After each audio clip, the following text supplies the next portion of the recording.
Hello everyone, welcome back to my YouTube channel Biology World.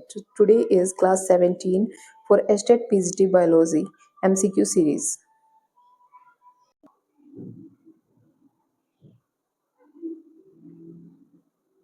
So first question is RQ stands for RQ क्या है, किसके ऊपर depend करता है, RQ को हम कैसे डिफाइन करेंगे. सो RQ इज रेस्पिरेटरी क्वेशंट, ठीक है. और अगर हम इसकी डेफिनेशन देखें तो RQ is ratio of volume of CO2 evolve, CO2 की वॉल्यूम जो भी इवॉल्व होगी and volume of O2 consumed, ठीक है. So nature of RQ is effect of temperature, क्या इसको टेम्परेचर अफेक्ट करता है? नहीं. नेचर ऑफ रेस्पिरेटरी सबस्ट्रेट, हाँ ये जो सबस्ट्रेट हो गए हमारे उसके नेचर के ऊपर डिपेंड करेगा. Amount of water release, no. Type of alcohol form, no. So correct option for this question is B option is correct. And अलग अलग सबस्ट्रेट्स के अलग अलग आरक्यूज होते हैं. सो एक बार आप देख लीजिए. कार्ब्स के carbs have RQ 1.0, fats have RQ 0.7, protein have RQ 0.8 to 0.9 and organic acids जो होते हैं उनका आरक्यू जो है वो लेस देन होता है 1. Okay. Next question is RQ of opuntia in night is. Night में ओपुंशिया एक प्लांट होता है, ठीक है. उसका आरक्यू क्या होता है? पहले तो हम ओपुंशिया को देखते हैं. ओपुंशिया एक सक्यूलेंट प्लांट होता है, ठीक है, जो कि फॉलो करता है कैम पाथवे को, ठीक है. और नाइट में इन प्लांट्स के अंदर जो कार्ब्स होती हैं वो पार्शियली ऑक्सीडाइज होती हैं, ठीक है, कंप्लीट नहीं होती. वो पार्शियली ऑक्सीडाइज होकर ऑर्गेनिक एसिड्स को बनाती हैं, जैसे मैलिक एसिड. मैलिक एसिड की फॉर्मेशन होती है एंड वो instead of breaking them completely, वो उनको कम्प्लीटली ब्रेक डाउन नहीं करती जिससे कि CO2 और वाटर प्रोड्यूस हो. During this process only O2 is consumes, और ओनली O2 ही कंज्यूम होती है इनके अंदर. O2 कंज्यूम होती है और कार्बन डाइऑक्साइड कुछ रिलीज नहीं होती है. सो आरक्यू हम कैसे निकालेंगे इन प्लांट्स का? जब CO2 रिलीज नहीं हुई तो उसकी वैल्यू हम 0 पुट करेंगे, then O2. So basically RQ of Opuntia in night is 0. So A option is correct option for this question. Next question is respiratory quotient of C39H74O6 is C39H74O6. So C39H74O6 is formula of tripalmitin acid, ठीक है. ये ट्राईपाल्मिटीन acid का formula है. जब हम इसकी reactions को balance equation को लिखेंगे तो वहाँ पे हमें 145 O2s मिलती हैं, ठीक है, जिनको कंज्यूम किया जाएगा एंड 102 CO2 जो कि रिलीज होती है. सो इसका आरक्यू जब हम निकालेंगे तो 0.75 होता है, ठीक है. ये मैं आपको शॉर्ट में करके दिखा रही हूँ, बाकी आप कर सकते हैं उसकी बैलेंस इक्वेशन को लिख के. A option is correct option for this question is. Next question is if RQ is 0.7 is the respiratory substitute will be. अगर RQ हमारा 0.7 है so respiratory substitute क्या होगा?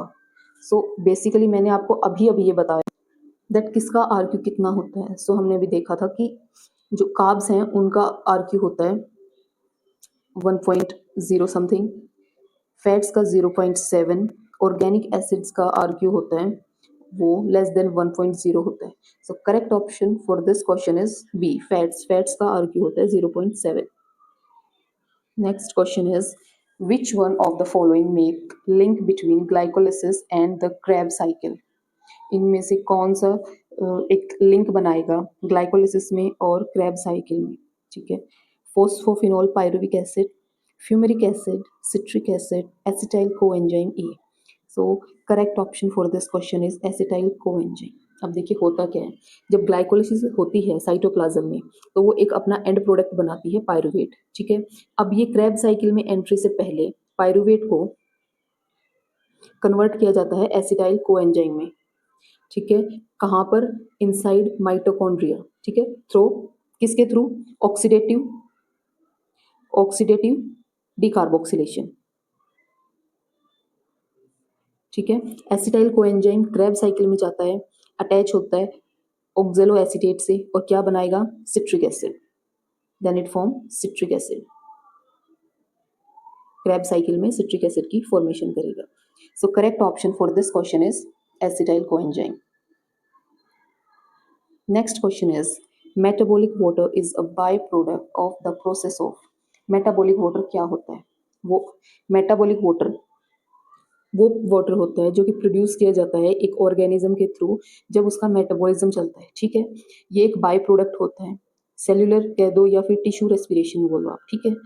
एंड जहाँ पे एनर्जी रिच होती है, मतलब एनर्जी ज़्यादा होती है, जहाँ पे मोलिक्यूल्स लाइक ग्लूकोज और ऑक्सीडेटिव ऑक्सीडाइज्ड, जब उनको ऑक्सीडाइज किया जाता है एनर्जी प्रोड्यूस करने के लिए, सो टिश्यू रेस्पिरेशन वहाँ पर होता है, ठीक है। और वहाँ पे ब्रेक डाउन होता है न्यूट्रिएंट्स का, जो कि क्या बनाते हैं, H2O बनाते हैं, CO2 बनाते हैं। Okay, so correct option for this question is D. Tissue respiration is correct option.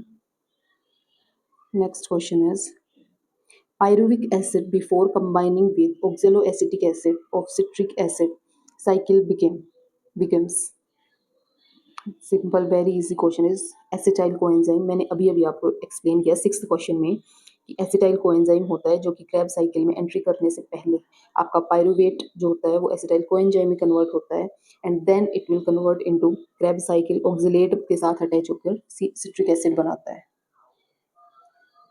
Next question, oh sorry repeated question. In a yeast cell one glucose molecule produces a net ATP. एक yeast की cell के अंदर net ATP कितनी produce होंगी? एक molecule of glucose. So one glucose का molecule है आपका, ठीक है।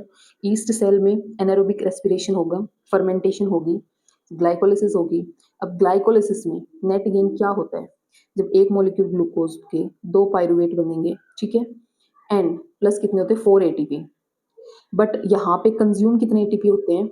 2 एटीपी।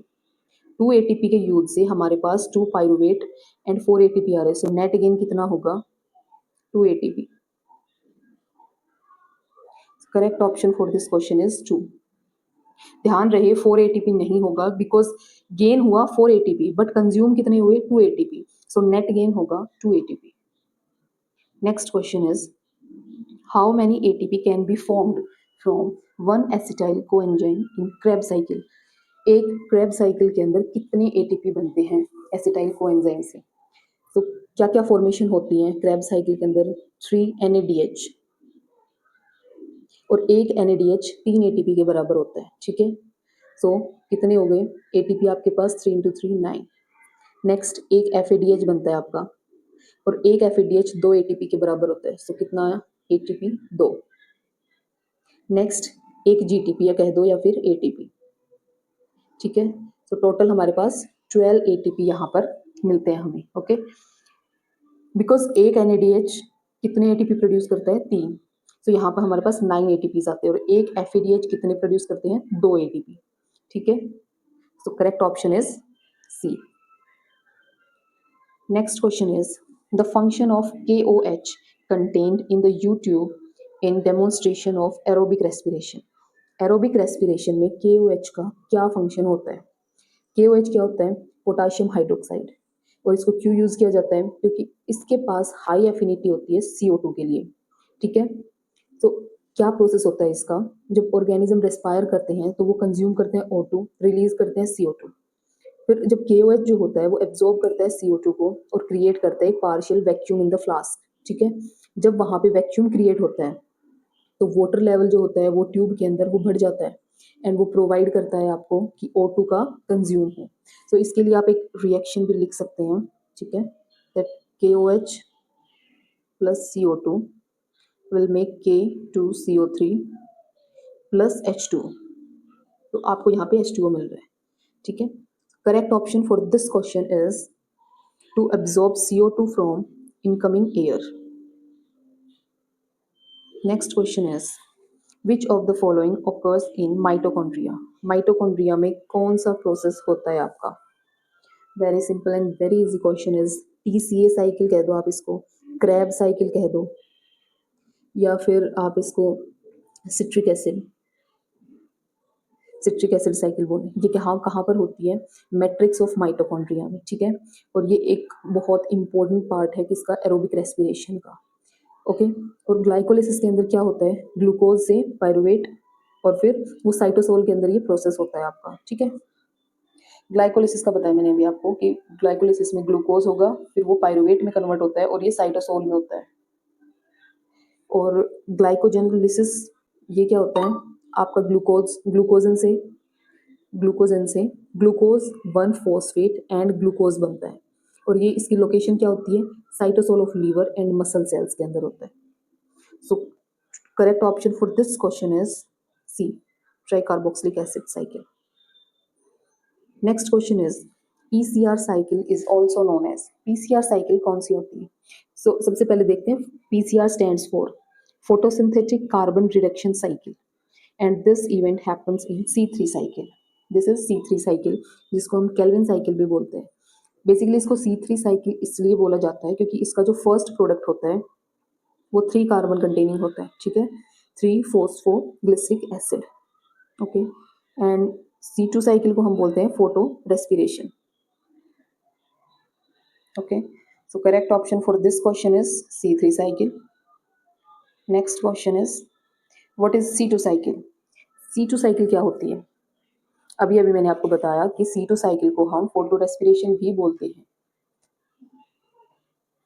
ठीक है, सो एंड ग्लाइकोलेट साइकिल भी बोलते हैं हम इसको, C2 साइकिल को. इसी के नाम है ये, फोटो रेस्पिरेशन कह दो आप, ग्लाइकोलेट कह दो. जब प्लांट्स के अंदर रुबिस्को ऑक्सीनेट्स की फॉर्म में वर्क करता है, वहाँ पर आपकी बहुत मतलब थोड़ी सी एनर्जी वेस्ट प्रोसेस में जाती है, इसीलिए इसको वेस्ट प्रोसेस बोला जाता है. ठीक है, ये यहाँ पे अपनी O2 को भी यूज करता है, और इसका जो फर्स्ट प्रोडक्ट होता है वो 2 कार्बन होता है. क्या होता है वो प्रोडक्ट? फोस्फोग्लाइकोलेट. तो correct option is a. Next question is term dark respiration is used for. Dark respiration किसके लिए यूज की जाती है? ऑब्वियसली डार्क रिएक्शन के लिए, जो लाइट की जिनको जरूरत नहीं होती है. So correct option for this question is respiration. इससे क्या होता है कि ये एक माइटोकॉन्ड्रियल रेस्पिरेशन होता है. ठीक है, इसके अंदर टीसीए साइकिल होती है, ईटीसी के भी इवेंट्स होते हैं इसके अंदर, रिगार्डलेस लाइट रिएक्शंस. इसको हम डार्क रिएक्शन बोलते हैं. Next question is what are produced when glucose is fermented by yeast. जब हम ग्लूकोज को ईस्ट के साथ फर्मेंट करते हैं तो हमें क्या मिलता है? When we ferment glucose C6H12O6 with yeast, तो हमें क्या मिलता है? ये एक एनएरोबिक रेस्पिरेशन का प्रोसेस है. We got 2 C2H5OH means ethanol plus CO2 carbon dioxide and energy. Okay, so correct option for this question is A, ethanol plus CO2 plus energy. जब हम ग्लूकोज को फर्मेंट करते हैं ईस्ट के साथ. Next question is the number of water molecules evolve in one Krebs cycle through electron transport chain. कितने water molecules involve होते हैं, ठीक है, जिनको हम क्रैब साइकिल में, एक क्रैब साइकिल में इलेक्ट्रॉन ट्रांसपोर्ट चेन में यूज कर पाते हैं? इवॉल्व होते हैं मतलब वहां से मिलते हैं हमें. सो जब एक क्रैब साइकिल के अंदर हमारे पास 3 NADH होते हैं, वहां से हमें एक NADH से एक H2 मिलता है, मीन्स 3 H2 मिले, और एक हमारे पास FADH होता है, 1 FADH. It gives 1 H2. तो total number of water molecules are 4. Correct option for this question is 4. Respiration occurs in. Respiration कहाँ होता है? Colourless cells only, green cells only, somatic cells only, and all the cells, सभी cells के अंदर. सो respiration हमारी सभी cells के अंदर होता है. रेस्पिरेशन एक वाइटल मेटाबॉलिक प्रोसेस है जिससे ATP जनरेट होती है. ये एक सेलुलर एक्टिविटी है. So every single cell requires energy, और उस एनर्जी को मेंटेन करने के लिए, उसको सर्वाइव करने के लिए रेस्पिरेशन की नीड होती है. सो सभी सेल्स को नीड होती है रेस्पिरेशन की. सो correct option for this question is D. Next question is the smallest cytochrome 100 amino acid is. Okay, smallest cytochrome कौन सा है जिसके पास 100 अमीनो एसिड्स हैं? ठीक है, so cytochrome A, cytochrome B, cytochrome A3, cytochrome C. Correct option for this question is cytochrome C. ये smallest protein है जो कि क्लोजली एसोसिएट होता है माइटोकॉन्ड्रिया की इनर मेम्ब्रेन के साथ. इसकी चेन के अंदर 100 to 104 जो अमीनो एसिड्स होते हैं वो प्रेजेंट होते हैं.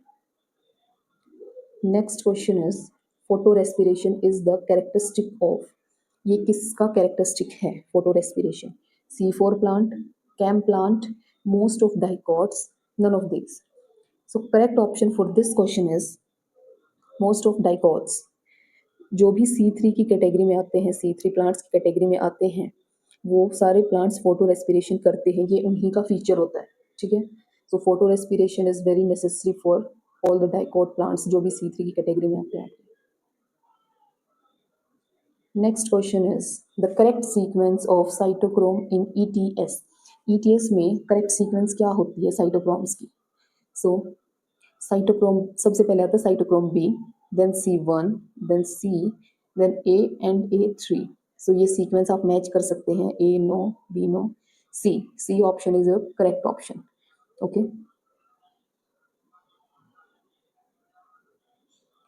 during aerobic respiration the substrate level phosphorylation takes place in. Aerobic respiration के टाइम पे सबस्ट्रेट लेवल जो फोस्फोराइलेशन होता है वो कहाँ पर होता है? सो एरोबिक रेस्पिरेशन के टाइम पे ना जो ग्लाइकोलिसिस होती है वो साइटोप्लाज्म में होती है, एंड जो क्रैब साइकिल होती है आपकी वो माइटोकॉन्ड्रिया में होती है. So correct option for this question is C. Final acceptor of electron in aerobic respiration is. Final जो एक्सेप्टर होता है किसका? इलेक्ट्रॉन्स का. एरोबिक रेस्पिरेशन में वो कौन होता है? Water, molecular O2, cytochrome A3 and FMN. So aerobic respiration के अंदर आपका फाइनल एक्सेप्टर जो होता है वो होता है मोलिकुलर O2. ठीक है, ये इसके अंदर ETC होता है, ETC इंक्लूड होता है, और ये कहाँ पर होता है? इनर माइटोकॉन्ड्रियल मेम्ब्रेन के अंदर, और O2 एक्ट करता है फाइनल इलेक्ट्रॉन एक्सेप्टर का. Okay, next question is in the electron transport system the reduced coenzyme are regenerated by loss of hydrogen, loss of electrons, addition of oxygen, no, and none of above, no. Loss of electrons जब oxidation होता है तो ये आपका correct option है. Loss of hydrogen नहीं होगा, electrons के लॉस पे होता है ये. Okay, correct option for this question is loss of electrons, B option. Next question is which of the following enzyme is involved in conversion of fructose 6 phosphate to fructose 1 6 diphosphate? Actually ये जितनी भी cycles हैं आपकी, you आपको इनके जो enzymes जो होते हैं, जितने भी एंजाइम्स इन्वॉल्व हैं उन सभी की, ये जो रिएक्शंस वाले क्वेश्चन है, ये एक क्वेश्चन डेफिनेटली आता है आपके एग्जाम में. So you have to be do this. Aldose no, phosphohexokinase, alkaline phosphatase no, phosphohexoisomerase no. So B option is correct option for this question. Glycolysis में ये आपका एंजाइम होता है जो कि फ्रक्टोज 6 फोस्फेट को कन्वर्ट करता है fructose 1 6 डाइफॉस्फेट्स. That's all for today. I hope you enjoy my class and it's useful to you.